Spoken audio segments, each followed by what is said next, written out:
Hey everyone, welcome back to a new video. I really hope you enjoy this one. And remember, if you have a story of your own that you might want to share, you can send your own story at southerncannibal.com. Also, apologies for the sponsored segments somewhere in the middle of this video. I know a lot of you really don't like them, but they really help the channel out. So just try and be understanding if you can.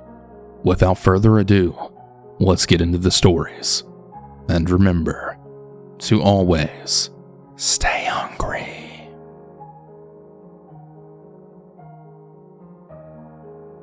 This happened when I was younger and I was working at a gas station. It wasn't really a remote one, but it was located near the small town center. It was fall, so it was already cold and dark when it was time to close up. Weekends were busier, and there were 2 people working the evening shift, but on weekdays, there was only one, me. I locked the doors to the actual shop, and I went outside to close the car wash. When I walked back to the shop, there was no one around. It was late and cold, so there were barely even cars driving by. When I got inside and back behind the counter to finish the tasks for the day, I had looked up and I saw a man standing outside, right in front of the glass door of the shop. He was staring inside, so I knew he saw that I was still there. I recognized him as a local drug addict who had used to cause trouble to businesses and people living near us. He was really unpredictable, and he had even been sent to prison for violent crimes.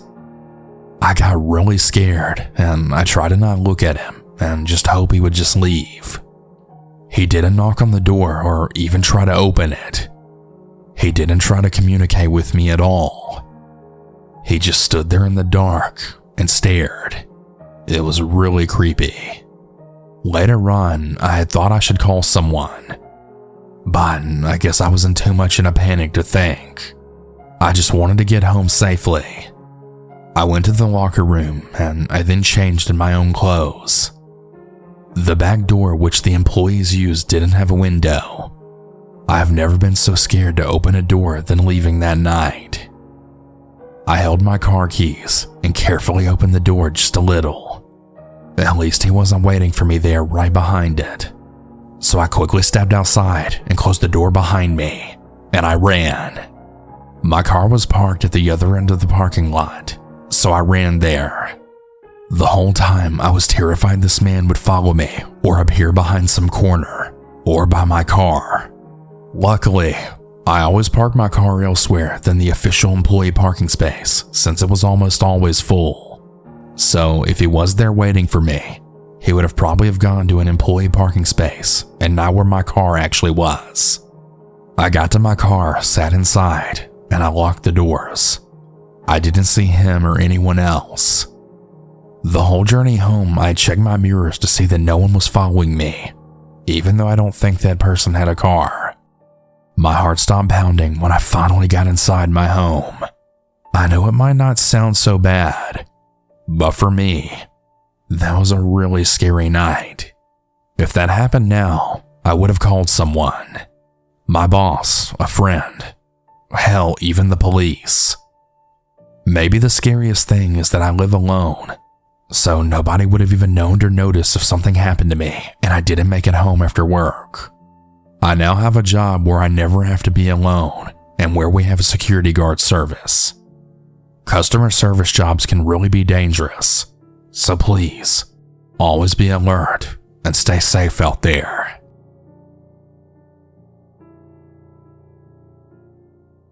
When I was about 16 years old, me and my best friend Bonnie had decided to mess around and walk to random stores near where I lived. I lived in a big city, so it was natural to see random things and deal with people, especially because I live near such a busy street and area of this state. I won't be saying exactly where I live for privacy reasons, but it's in the West Coast, so you can imagine based on some of the western cities that you know where I'm talking about. But anyway, back to the story. We had decided to go into a gas station, seeing it was convenient and close to where we were. I think it was around 9 p.m. on a Thursday. We walked inside and there was no one inside, even at the cash register. But we had not thought anything of it because we assumed that they were just in the back and it was nighttime, so we didn't think anyone would be out anyway. We were just screwing around and making fun of egg sandwiches. You know, what normal teens do. But then, on the way out, we see the cashier at the register serving customers because I guess it had gotten more busy. I go to open the door for Bonnie, and when it was halfway open, the cashier stops what he's doing, and he then gives us a big creepy grin, then saying, "Hey, what's up, girls?" To which we both reply back with, "Hi," because we had no clue how to respond to this random man who went out of his way to say hi to us. He was creepily staring us up and down for a solid 10 seconds without saying anything. We kinda just stood there awkwardly confused and creeped out by the man. He then spoke again, saying, "What are you girls doing tonight? I'd really love to take you home with me after I get off." Let me remind you that we were both 16 and 15, and we wanted nothing to do with this creepy man. So instead of replying back, we both just gave him a disgusted look and walked out. I know, this isn't as crazy as most of the stories, but it was very awkward and a really creepy situation for two young girls like us. Stay safe out there, everyone, and please watch out for creeps.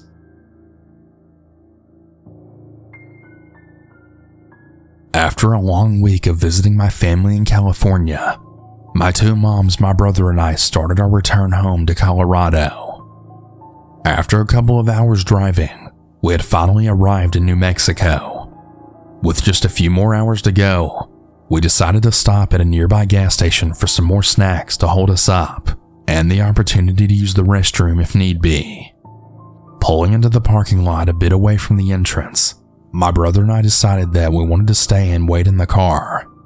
Being okay with it, my parents rolled the windows down a crack so that it wouldn't be too hot and then made their way inside. They kept the car off and locked while my brother and I sat patiently and chatting a bit. Not even 2 minutes passed and we then spotted a man. We could tell he was homeless due to the ripped clothing covered in dirt and stains, and he was headed towards the car. I'm sometimes the biggest worrywart, so I immediately attempted to roll up the windows to then remind myself that my parents had turned the car off and had taken the keys with them. With practically no time to think or make a decision, the man had made his way to my brother's window, close enough to confirm he was definitely on some very hard drugs. The man was drooling all over the car and himself while trying to stick his hands in the little gap that the window had. I quickly went to my phone, pressed the save contact for my mom in a panic, and received no answer. Before I could call my other mom, he had made his way over to my window with the most unsettling smile, and he then started begging me to record him. This sent shivers down my spine, as I then worried that he may have a gun or weapon, and that he wanted to broadcast his gruesome acts. He continued begging, followed along with occasional mumbling and slurred words, to then catch us off guard by singing happy birthday. He had been looking directly at me the whole time, ignoring my brother's presence. After what felt like the longest living nightmare, we had heard yelling coming from a gas station worker who appeared to be coming back from break, then telling him to back the hell away from the car. Without even looking back at the worker, the man waved to my brother and I with an "I love you" before he then walked off. It took what felt to be 5 minutes after that for my parents to finally come back. They had seen us startled and in tears, and they couldn't believe what they had heard when we told them the situation. This has always been number one for the worst nights experienced, and I'm forever grateful for the gas station worker, as I really don't know what would have happened if he wasn't there. This happened in my early 20s working at a local gas station. The gas station was next to a somewhat famous restaurant. Both were next to a very busy highway, so there was a lot of customers at times. It was a full-service gas station with diesel, propane, and gasoline. The small building that made up the gas station was a total rundown dump. It was even called the Gas Shack. The owner of both was a total asshole. I swear he was paying off inspectors so he didn't have to update anything. The gas pumps were so neglected, and some of them didn't even work right, especially the nozzles. Every fuel pump nozzle has a kick-out stop safety measure that stops the flow of gas when the nozzle gets submerged in fuel. This prevents the gas from overflowing out of your tank. The underground storage tanks must have holes in them and water leaking in. I remember seeing a note in the office that said, "Fill up with gas at your place." It was 75% water. Tanks were never fixed. One summer day, it was very busy and I was the only one working. The customer said to fill it up. I put the nozzle in, turned the pump on, and I clicked the nozzle so it would stay filling. I was attending other customers when I heard a young girl, maybe 10 years old, then say, "Dad, it's spraying." I turned around and there was the girl, a few feet away from the fuel pump that was now spraying gas everywhere. If she was any closer, she would have gotten soaked with gas. She was just wearing a summer dress. The nozzle's kick-out was broken and never got fixed. I automatically ran and stopped the pump, and I asked the girl if she was okay. Thank God she was. I apologized to the customer and I cleaned up as much of the gas off his car as I could. I'm not really sure if the customer talked to the owner, the asshat, but the owner came and talked to me a few days later. He said that all these fuel pumps have to be manned all the time. You can't walk away from them. Really? How fucking stupid do you think I am? A gas pump without a safety measure, huh? I thought. He also told me to remove the out of order sign on the pump. A real piece of shit he was. I don't know what would have happened if the girl did get sprayed with fuel. I probably would have been blamed for it and not the faulty pump. The nozzle was never fixed, even after a close call like this. The owner was a real asshat to a lot of his staff. Years later, he was in a car crash that killed his wife and mom. I hate to say it, but I call this karma.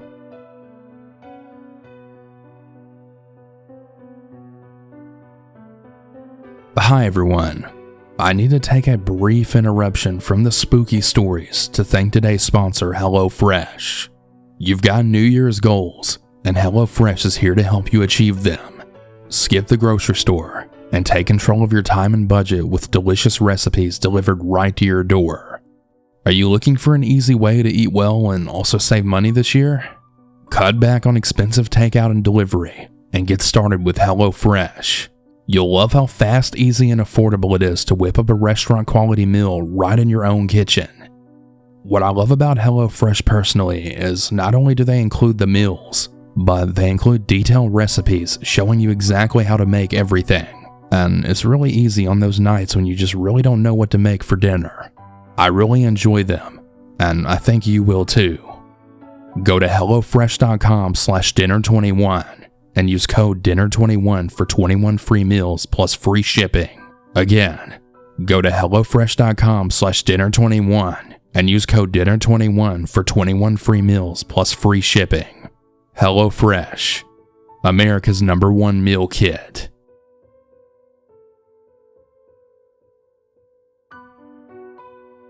I never thought I would be here writing my story. This happened in 2018. I was working at a locally owned gas station in a small town where I live. My coworker was about to go home and she decided to stay for a few minutes and talk to me. And I saw at the corner of my eye a man in a black hoodie walk across in front of the store, and my coworker decided to leave and walk home. Not even 5 minutes later, that same man walked into the store with his hoodie on, and he also had a mask on as well. I spoke up and said hello and thank you for coming in, and the man in return said nothing back. I was confused because it was extremely warm for January, and I was wondering why this man would dress like it's 20 degrees when it was like 67 outside. He came up to the counter with an apple juice and a little Debbie cake. "Is that all?" I said. He finally spoke up, and he said the most terrifying thing that I've ever heard in my life. I'm really sorry, but I have to do this. What do you mean? I said, and he then proceeded to pull out a gun. I'm not sure what kind, as I don't know anything about guns, but he then placed it in the center of my chest and then said, I want you to give me all of the money out of the till. I opened the register and I pulled the till out. I then turned to him and scooted to the left. Doing all of this while watching the gun, I began to push the panic button while keeping my eye on the gun and him the whole time. I tried to stay as calm as I could, and I believe in my heart that I went into shock because I truly believed I was going to die. He took all of the money out of the till, which was like $110, and then ran outside.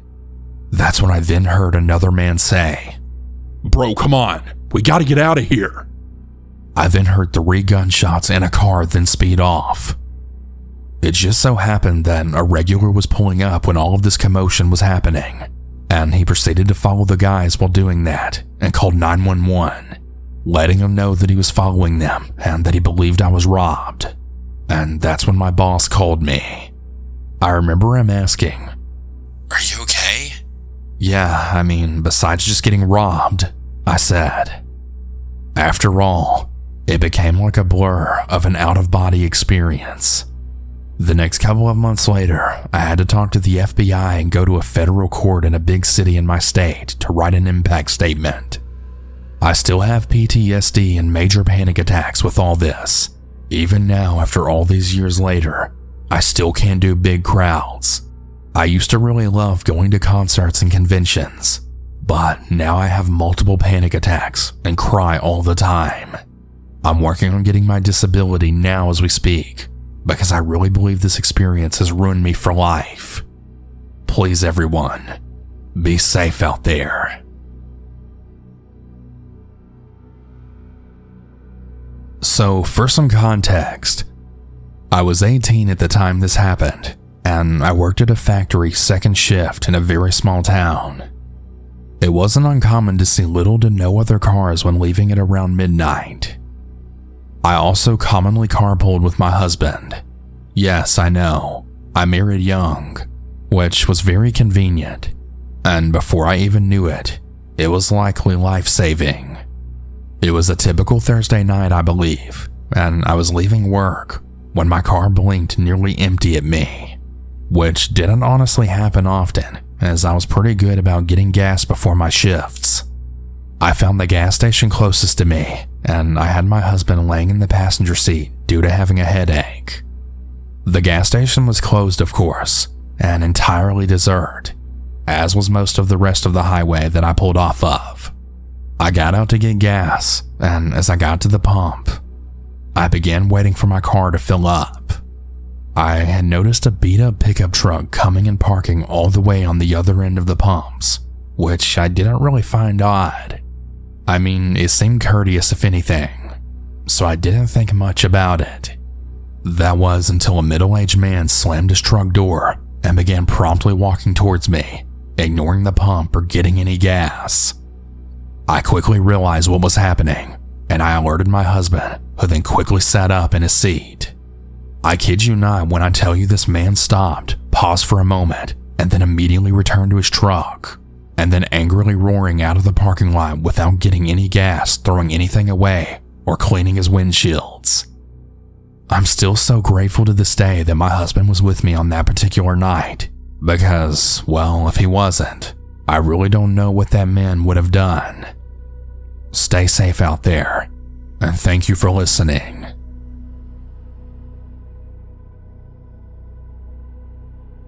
For a bit of context, I work at a gas station in the backwoods of Tennessee, and that's where this happened. Last night when I clocked in at 8 o'clock in the store, it was completely dead. I figured it was going to be a pretty easy night, because the road this station is on is not the main road. Actually, it used to be until up about a decade ago, when a new freeway was built. This led basically every business that was here to pack up and leave their old building abandoned. Thanks to this, there's a lot of abandoned buildings on this stretch of road that local druggies tend to claim as their own. Anyways, at around 11 o'clock, I only had an hour left of my shift, and so I figured I should actually get some work done instead of just sitting around and doing nothing. I'm 18, and so I work the shift alone, which is nice because it means I can pretty much do whatever I want. This is normally pretty great because I can do whatever I want so long as I get what I need to get done finished. I noticed that we were almost out of barbecue chips, and so I needed to go get them from our storage space, which for some reason is in the basement of the station. I've always hated going down there because it just really gives me the creeps. Why the owner decided to store everything down there is beyond my comprehension. I got about halfway down the steps before something fell on the other side of the room, and it sounded like footsteps were coming my way. I sprinted up the stairs and locked the door to the basement, panicking like a madman the entire time.